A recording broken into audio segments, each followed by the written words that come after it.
নমস্কার বন্ধুরা, চলে এসেছি আরও একটি নতুন গল্প নিয়ে। তো আজকে তোমাদের বলবো বাবুই পাখির গল্প। একদিন এক বাবুই পাখি এক বানরের মধ্যে কথা হচ্ছিল।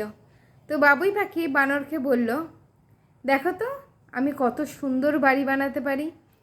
তুমি তো আমার থেকে দেখতে অনেক বড়, কিন্তু তুমি কেন বাড়ি বানাতে পারো না? তোমার পক্ষে তো বাড়ি বানানো আরও সহজ হবে। তখন বাঁদর তার কথায় বলল, আমি বাড়ি বানিয়ে কি করবো রে? আমি তো বেশ আছি, এই গাছে ওই গাছে সেই গাছে ঝুলে ঝুলে বেড়াই, লোকের বাড়ির চালে বসে খাবার খাই, এই গাছ থেকে ওই গাছ লাফিয়ে লাফিয়ে যাই, এই গাছের ফল খাই ও গাছের ফল খাই। আমার কোনো বাড়ির দরকার নেই, আমি কেন বাড়ি বানাবো রে?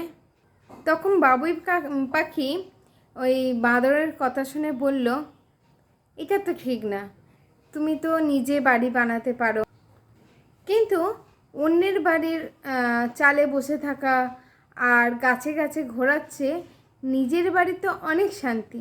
হাজার হোক, সেটা তো তোমার নিজের বাড়ি।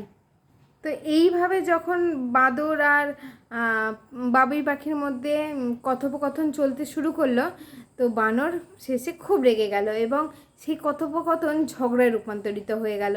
এবং বাঁদর তখন রেগে গিয়ে নিজের রাগ সামলাতে না পেরে বাবুই পাখির তৈরি বাসাটা সে ভেঙে দিল। তো গল্পের নীতিকথা হলো, যাকে বোঝালেও বোঝে না তাকে জোর করে বোঝাতে গেলে কিন্তু নিজেরই ক্ষতি হয়। এটা কিন্তু বাস্তব জীবনেও আমাদের সমান ক্ষেত্রে প্রযোজ্য। তো এই গল্পটা আমি অনেক ছোটোবেলায় পড়েছিলাম, এটা আমাদের পাঠ্য বইতে ছিল। তো সেই গল্পটি আজকে তোমাদের সাথে শেয়ার করলাম। তো গল্পটা কেমন লাগলো অবশ্যই কিন্তু তোমরা কমেন্ট করে জানাবে। ভালো লাগলে একটা লাইক করে দিও। খুব তাড়াতাড়ি আসবো আবার একটা নতুন গল্প নিয়ে। সকলে ভালো থাকবে, সুস্থ থাকবে, সাবধানে থাকবে। টাটা।